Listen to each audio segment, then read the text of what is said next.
God, when is my breakthrough coming? You may have had this question on your mind and in your prayers for a very long time. But I have a question for you. Are you ready for this breakthrough when it comes? What's good, Money Nation? Welcome to the Hot Money Talks podcast season 4. I am the Money Mechanic, your host, and I'm super honored to be here with you today. This is a safe space for all things money, where we have honest, open, and transparent conversations about money, one episode at a time. If you're just joining us for the first time, take a seat, get comfortable, and feel at home. In this nation, we strongly believe that financial freedom is possible with the right set of knowledge, the right amount of time, and the right circle of people. And this is why we are very intentional about learning about our finances. Before we begin today's discussion, let's do some housekeeping. I want to encourage you to subscribe and follow the show so you don't miss an episode, because we have no bad episodes on this show. We're here every week with fresh content that will bless and inspire you as you journey to financial freedom. Leave me a review, tell me what you love, and how I can make the show better for you. Generosity is a fruit of the spirit and also a financial principle, so please share this episode with someone you love. Now, are you looking to get into the Nigerian stock market this year? Then look no further. The 8th edition of my Buy Your First Stock class is coming up on the 8th and 9th of May 2026. It's going to be an online class and you can join us from wherever you are. In this class, you will learn how to invest in the Nigerian stock market even as a novice in just 2 days. Now, here's what you will learn. You'll get an introduction to the Nigerian stock market. You will learn how to earn from the Nigerian stock market. You will learn how to identify what stocks to buy. You will learn about brokers you can use to buy stock.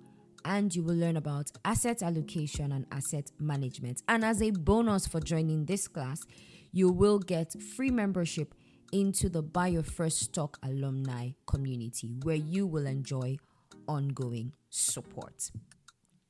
Now, if you'd like to be part of this class, feel free to reach out to me via any of my social media platforms on Facebook, Instagram, and TikTok at the Money Mechanic page. Just send me a DM and tell me you'd like to join this class, and we'll take it up from there. I can promise you it's going to be an amazing experience.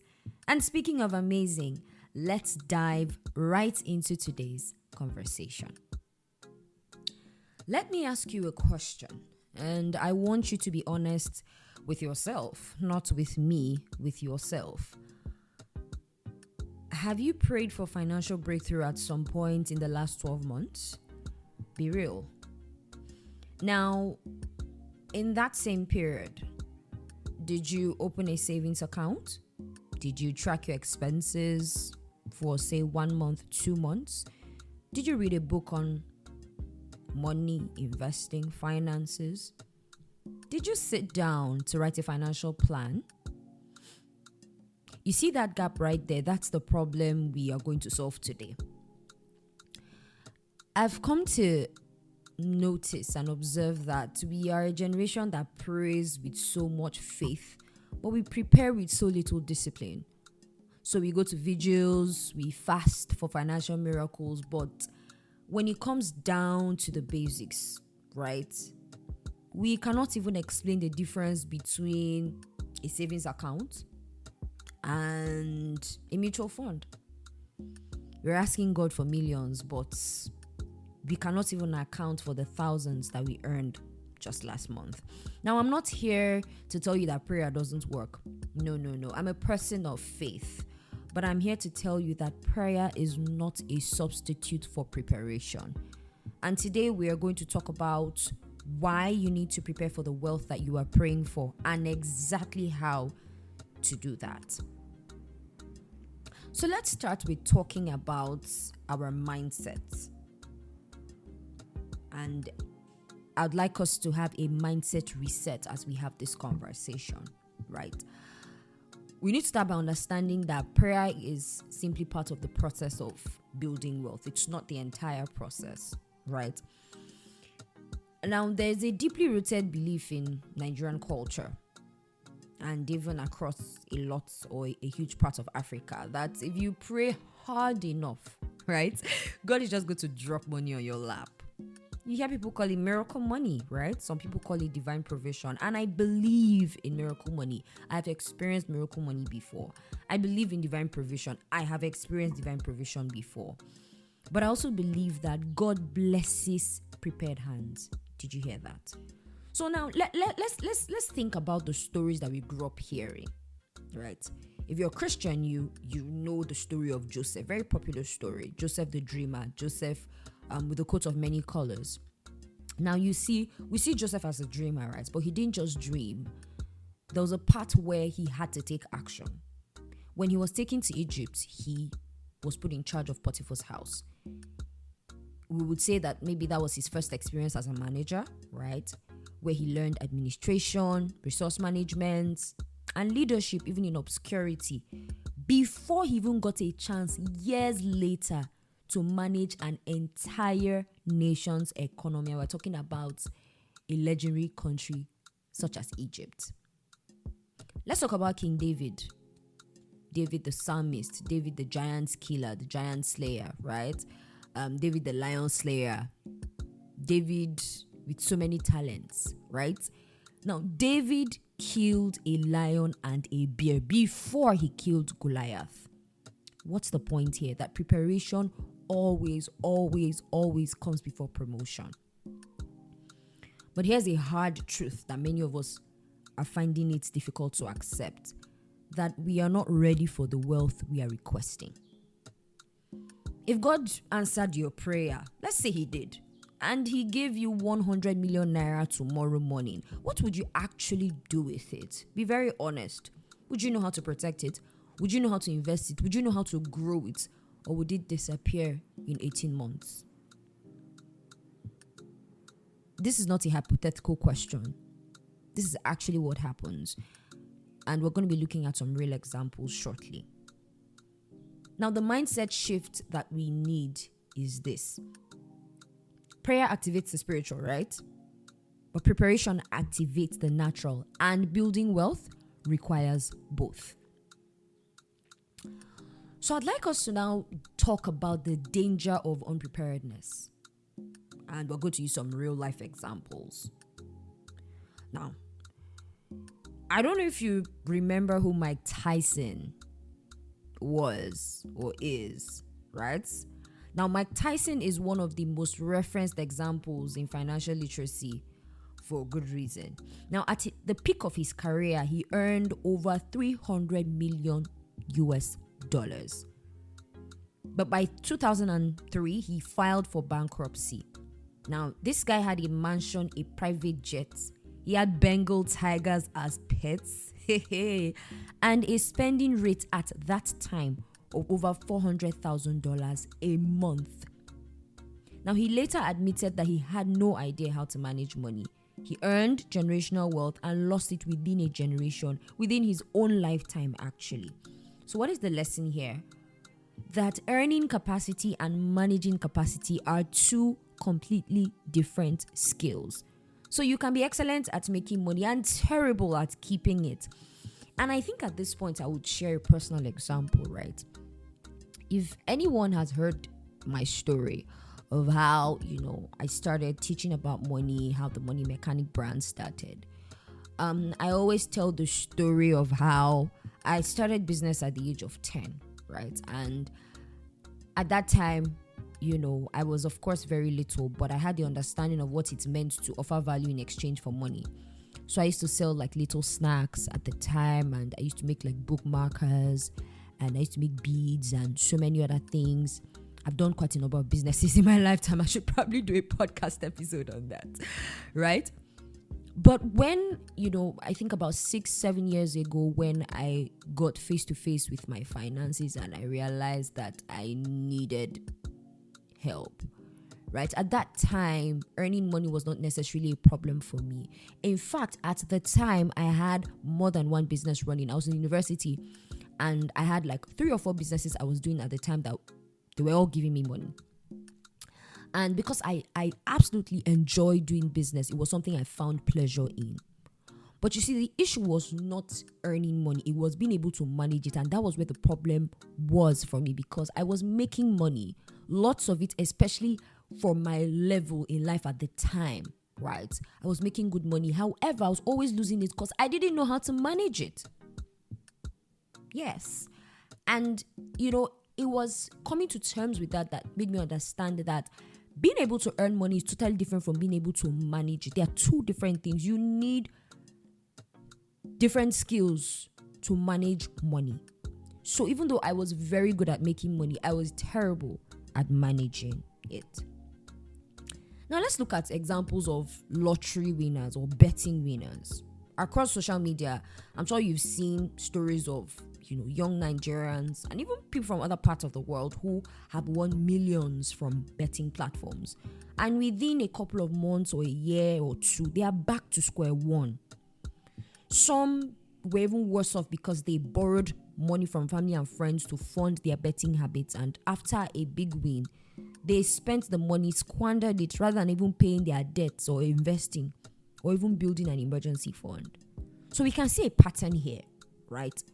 No financial plan, no delayed gratification, no financial identity. I want to bring an example. I remember I can't remember whether it was 2-3 years ago.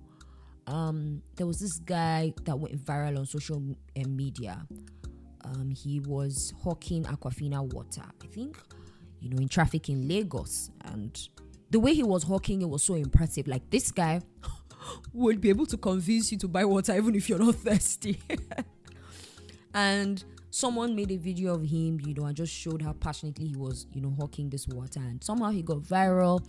Aquafina supported him with, a huge sum of money. I think they opened a shop for him, got him like a refrigerator, I think a generator, and so many. They set him up nicely. But guess what, guys? After a couple of months, I think less than a year or 2, let me just use 2 years because I can't remember right now. He lost everything. The guy was back to being broke. So you can see that we're going back to the same thing. It's not just about being able to make the money. Can you manage the money? So I'd like us to take note of some patterns across all of these examples I have shared, including mine, right? You see large amount of money entering into a person's life, but there's no existing framework to manage it. Immediately, they fall into lifestyle inflation because money has come into their hands. There is no investment or protection strategy, and just like that, money disappears. So, the money that has come into the lives of these people, including mine, revealed a gap in their preparation.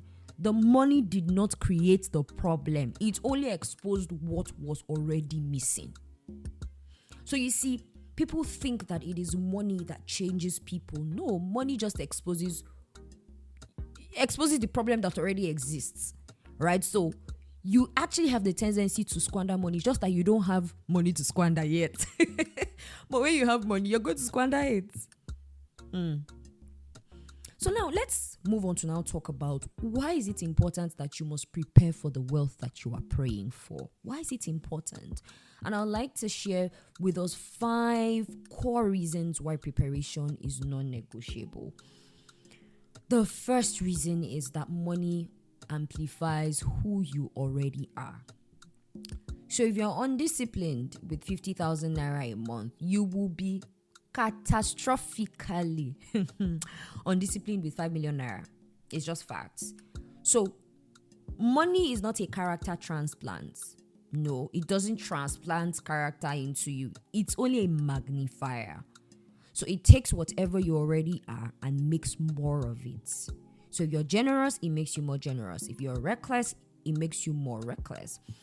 The version of you that receives wealth is the version of you that you are building today. Second reason why preparation is non-negotiable is Wealth without wisdom is temporary. So I'd like to reference a scripture here, Proverbs 13 verse 11, that says, wealth gained hastily will dwindle, but whoever gathers little by little will increase it. Now, this is not just spiritual wisdom, it is behavioral science, if we may call it that, right? People who accumulate wealth gradually develop the habits, the discipline, the judgments that is needed to sustain it. But people who just receive large sums like that without building all of these things often lack those foundations. And that's why they lose the wealth as quickly as they got it. So it is important that time is taken to build the correct habits, the correct discipline, the correct judgment that is needed to sustain the wealth that you are praying for. The third reason is that your network and relationships, they're not ready. So if you suddenly received 50 million naira today, how many people in your circle do you actually trust to advise you on what to do with it? Or your friends are going to be the ones that will say, Omo, we guys go flex, maybe we'll go Dorime, let's show them how it's done, let's paint the town red. Are those the kind of people around you? If those are the kind of people around you, then there is a serious preparation gap. You see, wealthy people have people that are actually thinking like wealthy people around them. Yes. They have financial advisors, they have accountants, they have legal counsel, they have a network of people who have been able to navigate significant money decisions and can guide them to do same.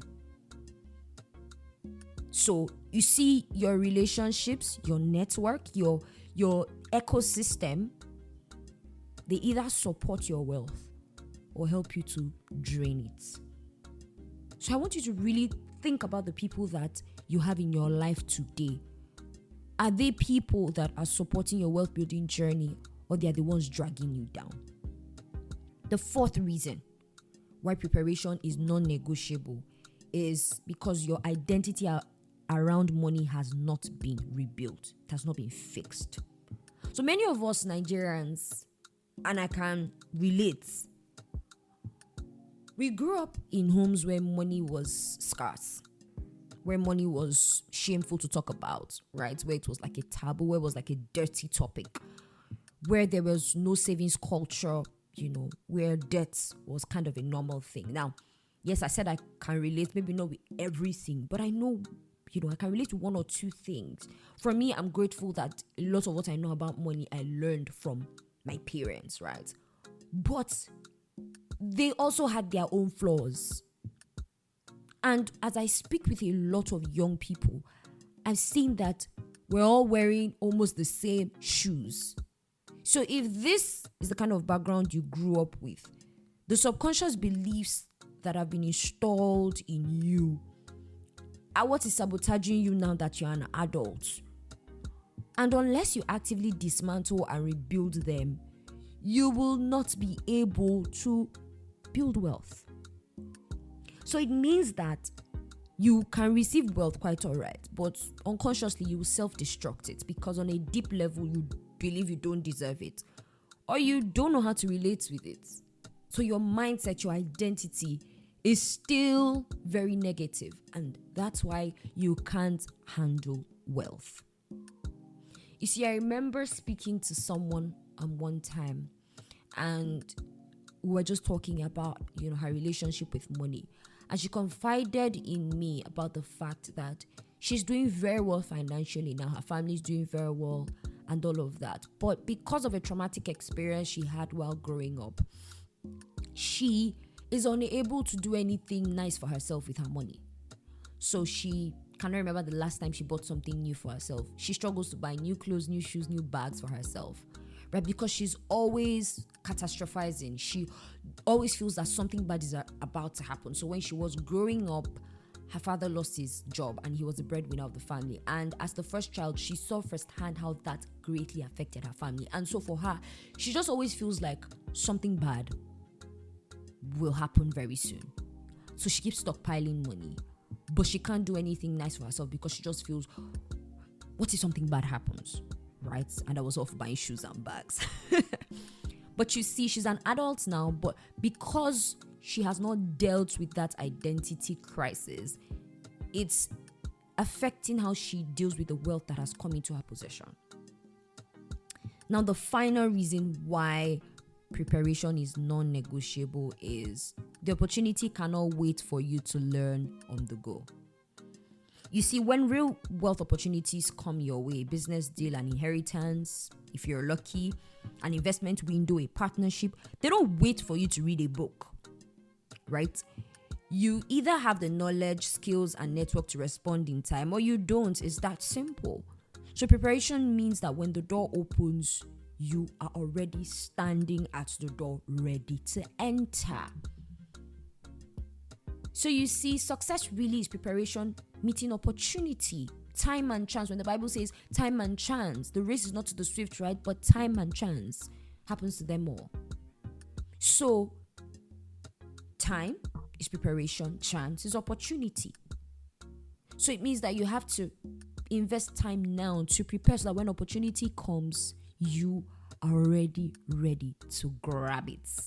Pardon my language, by the balls. All right, so now to the juicy part of today's episode. How can you actually prepare yourself for the wealth that you are praying for? So I'm going to be sharing with you 7 pillars of wealth preparation.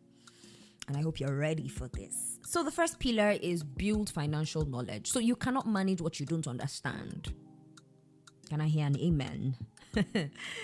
So here are, like, will I say, a list of the barest minimum financial knowledge that I think you should have. Number 1, how to create and stick to a budget.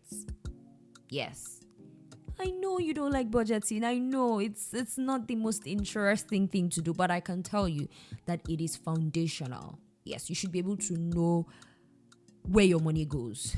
Yes. At all times, you should be able to know that, okay, this money that has come into my hand, this is where it's going to go. This is where I'm sending it to. Okay, I'm sending it to do this. I'm sending it to do this. I can be able to sit down and say, okay, that 50,000 naira that came into my account, this is actually what it went to, what it was used for. You should also know the difference between assets and liabilities, and of course, how to acquire more of assets. Yes, so you should have to know between what's an asset and what's a liability, so that you are spending more of your time, money, resources building more assets, because really it's assets that are wealth, not liabilities. All right, you need to know how saving instruments work, the difference between saving accounts, fixed deposits, money markets, mutual funds, treasury bills, commercial paper, bonds, and the rest of them. And I can promise you that if you stay tuned to the Hot Money Talks podcast in this season, you're going to get all the juice. You need to also know the basics of investing, right? Know how to invest in the stock markets. Earlier on, I talked about my upcoming stock markets class happening on the 8th and 9th of May 2026. This is a class you should not miss. You should not miss that class. You are young and this is the best time to get into the stock market. Don't worry, we'll do a different episode on that so you understand why it is so important. So you should know about mutual funds, real estate, right? Running a business, investing in a business. You should know the different investment opportunities that exist. You should know about the forex market, know about cryptocurrency, and so many other investments that exist. You should also know what inflation is and how it affects your money, right? Some of us, we throw the word inflation around, but we have no idea what inflation is. Okay, you need to know how taxes work in Nigeria. And don't say it's not for me. How much am I earning? No, this is how you start building wealth, because the truth is, as you grow your wealth, right? You see, taxes are non-negotiable. So you should understand how taxes work in Nigeria, especially because right now, the government is really, really, really, really serious about implementing the new tax laws. You should understand, basic and correction, please. You should also understand basic contract and legal literacy, right? Understand how contracts work. At least have of course you have a lawyer do that for you, but have a little knowledge so you understand what is going on. Why is this important? So that you don't sign away your wealth. You don't enter into contracts ignorantly, right? You understand what you're getting into and why. So here's an action step for you. I want you to commit to reading or listening to one financial resource every month or every week? Every week, to be very honest. Now, it doesn't have to be a very big textbook. It could just be a podcast. For example, you can choose to just listen to the episodes of Hot Money Talks every week. One every week. You can read healthy financial books. And there's so many of them. Watch healthy videos on YouTube, channels from people who are actually building wealth and understand what they are doing. Make financial education your lifestyle, not an event. So it's not that, you attend one financial conference in a year and it's like, see you next year, right? No. Yes, it's good to attend these events, but it shouldn't just be attending an event. It shouldn't be a one-time thing. It should be a continuous thing. And let me tell you why. Money is such an integral part of your life. So it means that if money is affecting you on a daily basis, then it means that you must take, care to actually invest in building that knowledge. So the second pillar is build money habits now, healthy money habits. At your current income level, right, you can build healthy money habits. Healthy money habits are not only for people who are making a lot of money. No. In fact, I believe that it is easier to build healthy money habits with the little that you have. Why? Because you build the consistency, the discipline, the resilience, the intentionality, so that when you start earning plenty money, right, it is easier for you. But this is actually the principle that a lot of people skip. Why? They say, not anymore, I beg. When more money comes, I will save. No. You have to build healthy money habits before the money arrives. So if you talk about saving now, the discipline of saving is actually not about the amount. It's about building the neural pathway of delayed gratification. So basically, conditioning your mind to delay gratification. It's about choosing your future. It's about choosing the future you over your present you. It's about valuing yourself enough to prepare for the future. So if you can't save 5,000 naira from 50,000, that's 10%. You will not save 500,000 naira when you have 5 million. Nope. The percentage doesn't magically change just because the number got bigger. Nope. So what are key habits to build? Save first and spend what remains. Okay. Don't do it the other way around, which is what most of us are guilty of doing. We spend first, then when it's now remaining, what kind of 500, 1,000, we now throw it somewhere in a piggy bank or something. No. In fact, before you spend on any other thing, right? First of all, remove your saving first. Even if it is 5% you are saving, make sure that you are saving something, right? Secondly, learn to track your money. Know where every naira goes. Use an app, use a notebook, use a spreadsheet, whatever works for you, right? But just make sure that you know where your money is going to.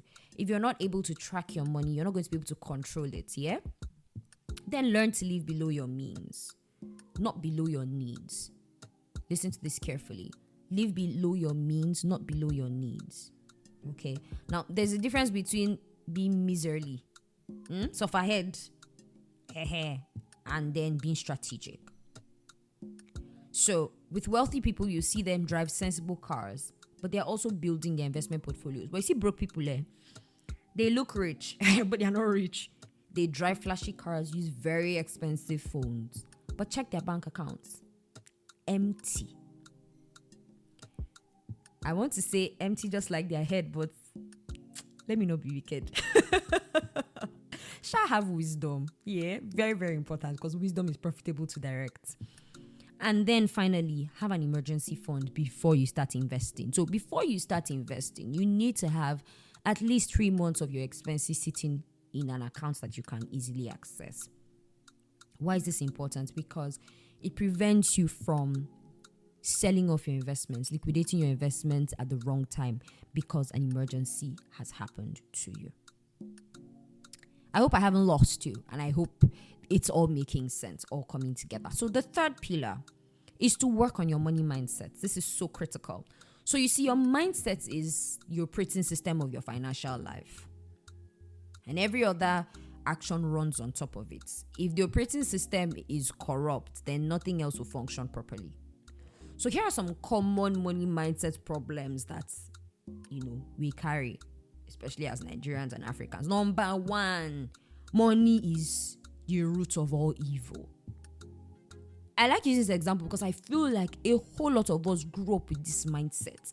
But you see, first of all, this phrase is actually misquoted.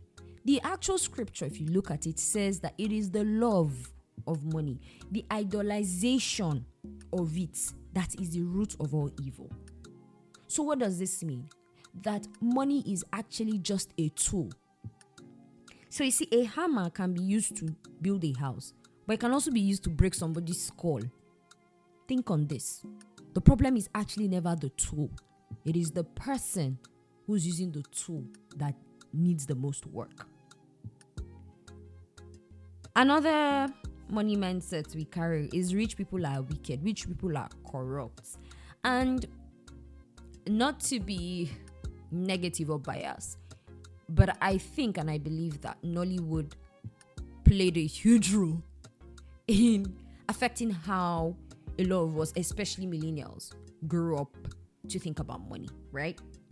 Because most of the movies we watched had us seeing most of the rich people either doing money rituals, being armed robbers, just doing something bad to make money, right? And so we now grew up thinking that anybody we see who is rich, they must have sacrificed their mother or their brother or something, right? And by believing this deep down in our hearts, our subconscious now sabotages any pathway that leads us to wealth because it doesn't want us to become what we despise. But you see, you cannot become what you despise. That's the thing. So what I advise is, instead of just judging every rich person and saying that they are wicked and they are corrupt and they did bad things to make money, why don't you settle down and try and find out how they got to where they are today and actually learn the good things that they did to get to where they are today. Another mindset is the mindset where we say, God will provide, so I don't need to plan. But you see, this is spiritual bypassing. This is faith without works. Now, God is not offended by your financial plan. In fact, having a plan is an act of stewardship because it tells God you are ready to be trusted with more. Another popular one is, I don't like maths. I know sabi maths. I'm not a business person. I don't know anything about business. But when you carry this mindset, it keeps you from engaging with money. You just shut the door against anything money. But you see, nobody was born with financial intelligence. It is something that you actually learn.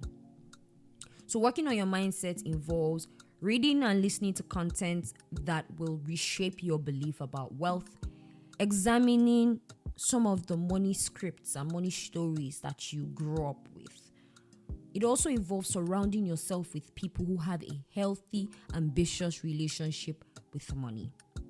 And journaling helps. Journaling about your money beliefs, right? Writing actually makes the subconscious become conscious, and then you are able to now deal with these thoughts appropriately. So let's move on to the fourth pillar. The fourth pillar of preparation is expand and intentionally build your network. Your network is your net worth. And this is not just a motivational phrase that we throw around. It is actually truth.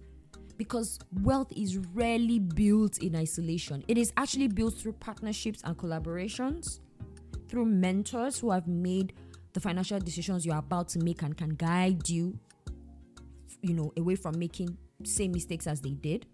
It is built through a community of your peers and friends who are also building, where you enjoy accountability, referrals, shared intelligence. It is built through access to financial professionals, advisors, accountants, lawyers. So the hard truth about Nigerian social circles, right, is that many Nigerian social circles are defined entirely by entertainment, gossip, church fellowship, which is not bad, right? But he has his own role to play. Or, this person, I grew up with this person. Now, there's nothing inherently wrong with all of these I've mentioned, but if nobody in your circle is talking about investing, building businesses, building generational wealth, legacy, financial strategy, then your network is not contributing to your wealth journey. It's only pulling you down, right? So here's an action step you can take. Identify at least 3 people you need to add to your life who are at or above the financial level you're trying to reach, and pursue those relationships intentionally. Join communities where financial growth is part of the culture. I have a WhatsApp community of people that are on their journey to, financial freedom. And if you'd like to be part of that community, just send me an email at talktothemoneymechanic@gmail.com, and we'd be happy to have you in that community. It's a free community, and we share knowledge that will help you grow. You can attend events like the matrimony conference that I put together, the Women Building Wealth Conference. These are annual conferences that help you with your wealth mindset, help you on your journey, right? In fact, just being in the room raises your standard as an individual. Let's move to the 5th pillar. The 5th pillar is to build your capacity. Build skills that will generate and protect your wealth. So capacity, right? It has to do with your ability to create value, your ability to solve problems, your ability to produce outcomes that the market will pay for. And there are 2 dimensions in the conversation of capacity. The first one is your income capacity. So this is your ability to earn, right?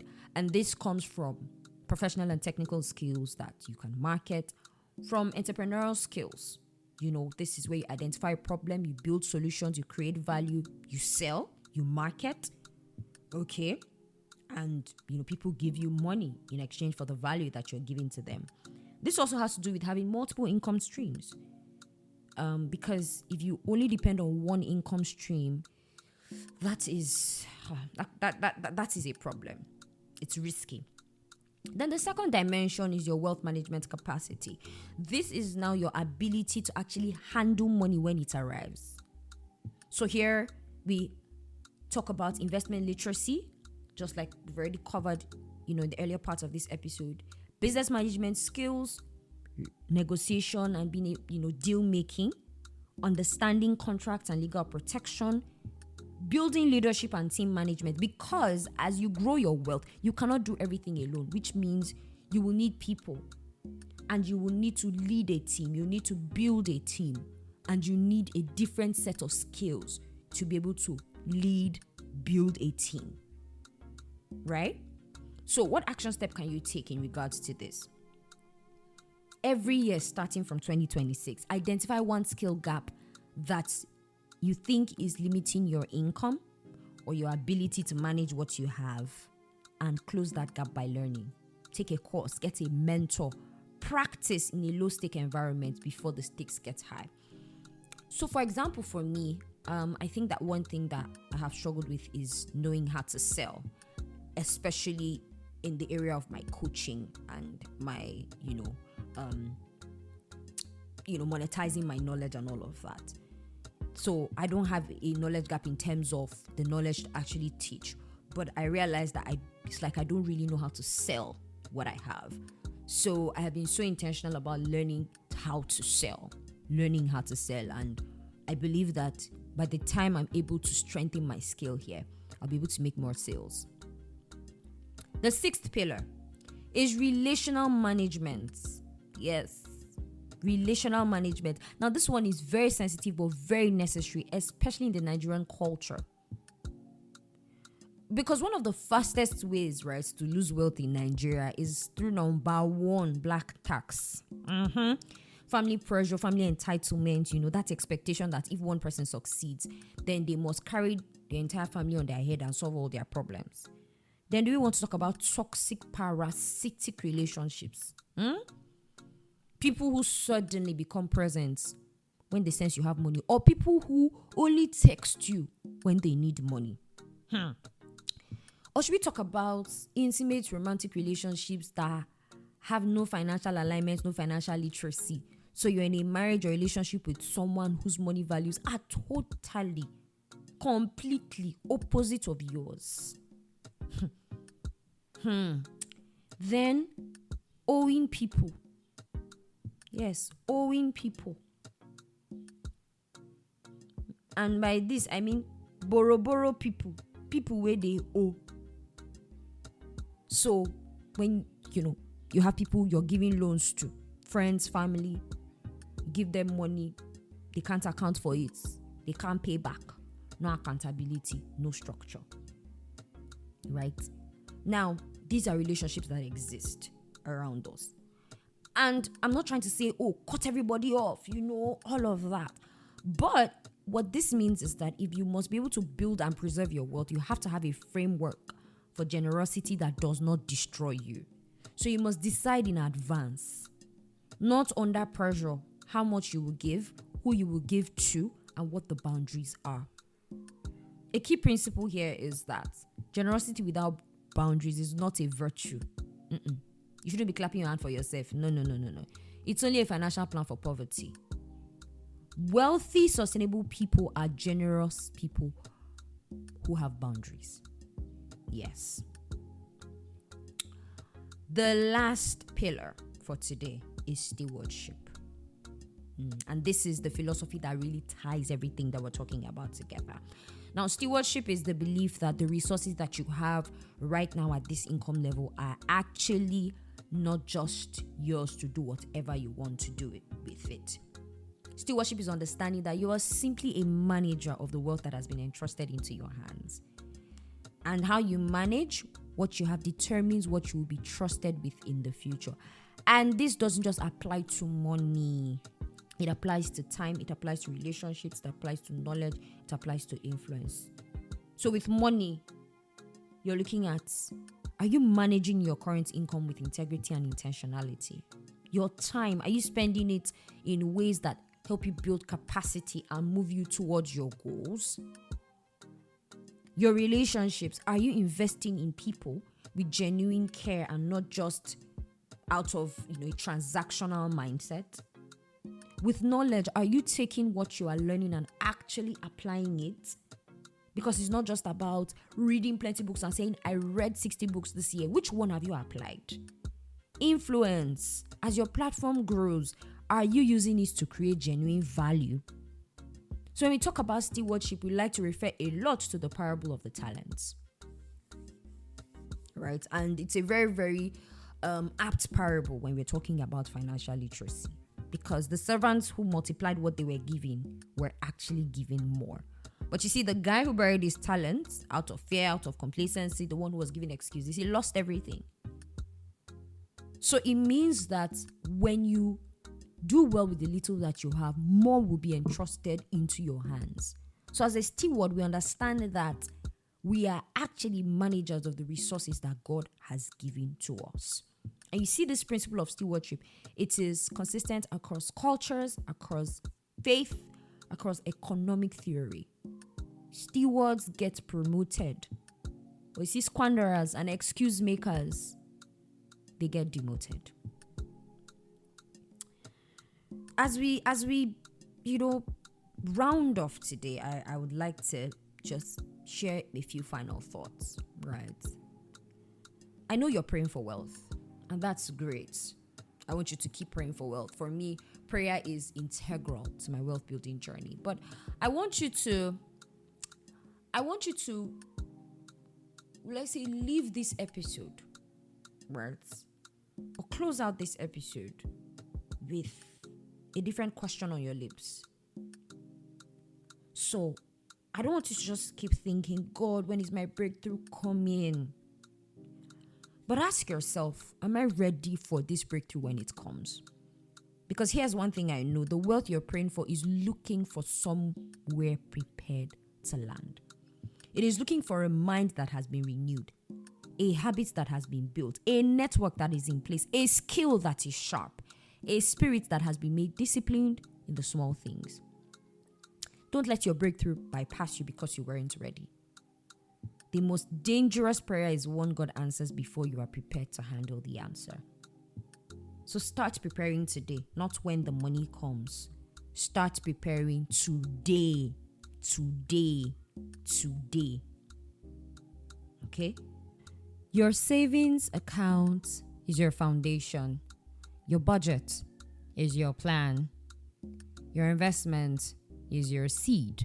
And your discipline practice today, in the hundreds, in the thousands, is the proof that you are ready for the millions. Now let's get to work.